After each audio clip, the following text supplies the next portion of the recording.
ہر گھر کی دیوار کے پیچھے ایک کہانی ہوتی ہے، کہیں ہنسی، کہیں خوشی اور کہیں چپ چاپ بیٹھے آنسو۔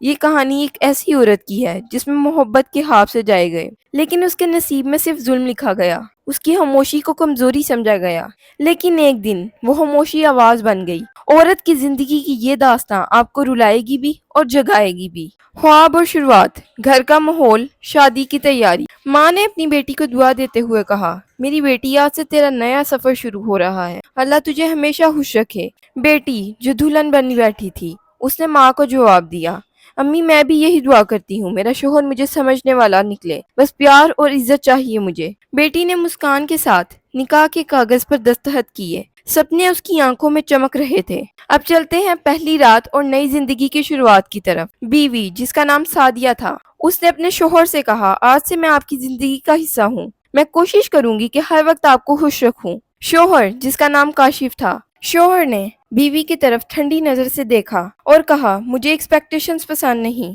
سعدیہ چپ ہو جاتی ہے، اس کے دل میں تھوڑا سا ڈر سمجھ آتا ہے، لیکن وہ خود کو تسلی دیتی ہے کہ وقت کے ساتھ ساتھ سب ٹھیک ہو جائے گا۔ ایک ہفتے بعد کاشف چلا کر کہتا ہے، یہ کیسی دال بنی ہے، کیا تمہیں کوکنگ کا بھی ہوش نہیں؟ سعدیہ، میں نے پوری کوشش کی تھی، شاید نمک تھوڑا کم ہو گیا۔ کاشف نے سعدیہ کو تھپڑ مارتے ہوئے کہا، تم جیسی لڑکیاں گھر ہی برباد کرتی ہیں۔ سعدیہ شوق میں، آنسو اس کی آنکھوں میں بھر آتے ہیں۔ اس نے کبھی سوچا نہ تھا کہ یہ بھی ہوگا اور اتنی جلدی اس کے اوپر ہاتھ اٹھ جائے گا۔ سعدیہ نے امی کو فون لگایا اور کہا، امی کاشف مجھ سے ناراض رہتے ہیں، چھوٹی چھوٹی باتوں پر غصہ کرتے ہیں۔ ماں نے بیٹی کو سمجھایا، بیٹا شادی میں صبر کرنا پڑتا ہے، آدمی گھر کی ٹینشن لے آتا ہے، تم چپ رہا کرو، وقت کے ساتھ سب ٹھیک ہو جائے گا۔ سعدیہ چپ رہتی ہے، اس کے دل میں طوفان ہے، لیکن پھر بھی اس نے صبر کی چادر اوڑھ لی تھی۔ اور پھر اس کو سوسائٹی کی آنکھوں کا سامنا بھی کرنا پڑا۔ نیبرز کی گوسپ، کل رات کاشف کی بہت تیز آواز آ رہی تھی، لگتا ہے پھر بیوی پر ہاتھ اٹھایا ہے۔ دوسرے ہمسائے، ارے یہ تو ان کے گھر کا مسئلہ ہے، ہم کیوں دخل دیں؟ سعدیہ بیلکنی میں خاموش کھڑی سن رہی تھی، اس کے آنسو دکھائی نہیں دیتے، مگر اس کا دل چور چور ہو رہا تھا۔ پھر سعدیہ پہ اصل ظلم کا سفر شروع ہوا۔ روز کی روٹین، گالیاں، تھپڑ اور جھوٹے الزام۔ کاشف تم بے وقوف ہو، تم سے کچھ نہیں ہوتا۔ سعدیہ دل میں بے وقوف نہیں، میں تو صرف محبت چاہنے والی ایک عورت ہوں۔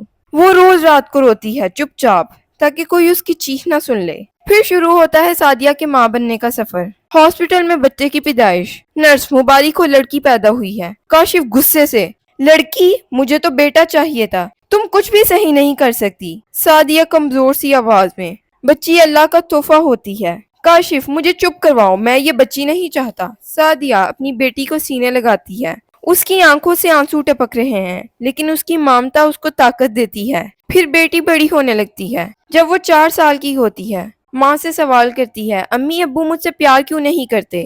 سعدیہ کا دل ٹوٹ کر چور ہو جاتا ہے اور کہتی ہے، بیٹا ابو بزی رہتے ہیں۔ وہ اپنی بیٹی کو سچ بتانے کی ہمت نہیں کر پاتی، اس کا اپنا دکھ سینہ چیر رہا ہوتا ہے۔ پھر سعدیہ پہ معاشرے کا پریشر بھی سٹارٹ ہو جاتا ہے۔ رشتہ دار، سعدیہ تم کیوں روتی رہتی ہو؟ تمہیں تو شکر ادا کرنا چاہیے کہ تمہارا شوہر تمہیں گھر میں رکھتا ہے۔ دوسرے رشتہ دار، عورت کا اصل گھر اس کے شوہر کا ہوتا ہے، صبر کرو۔ اس سب سے سعدیہ کو یہ تو سمجھ آ گئی تھی کہ سوسائٹی میں اس کے لیے انصاف کی آواز اٹھانا مشکل ہے، ہر کوئی اسی کو قصوروار ٹھہرا رہا تھا۔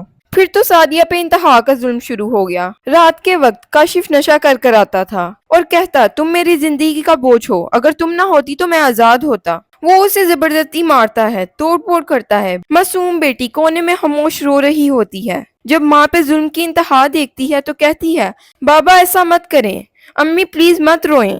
سعدیہ کا دل چھل جاتا ہے، اسے لگتا ہے کہ اب اور برداشت کرنا بہت مشکل ہے۔ سعدیہ کو سمجھ آ گیا تھا کہ اب میں نے سٹیپ نہ لیا تو پھر بہت دیر ہو جائے گی۔ گالیاں، مار پیٹ اور جھوٹے الزام تو وہ آلریڈی جھیل رہی تھی، لیکن اس کو آگے اور بہت کچھ نظر آ رہا تھا جو اس کی زندگی بالکل برباد کر سکتا تھا، اس کی بیٹی کے ساتھ ساتھ۔ تو اس نے اگلے ہی دن فیصلہ لینے کا سوچا۔ صبح صبح نماز پڑھنے کے بعد قرآن اٹھاتی ہے، قرآن پڑھنے کے بعد دعا کرتی ہے، یا اللہ مجھے طاقت دے، میں اس ظلم کے خلاف خاموش نہیں رہ سکتی۔ وہ اپنی بیٹی کا ہاتھ پکڑ کر ماں باپ کے گھر چلی جاتی ہے۔ کاشف چیختا چہلاتا رہتا ہے، مگر اس دفعہ سعدیہ نہیں رکتی، ماں باپ کی طرف پہنچتی ہے۔ ماں باپ بہت تسلی سے سمجھاتے ہیں، بیٹا سب ٹھیک ہو جائے گا، وقت کے ساتھ سب کچھ بدل جائے گا،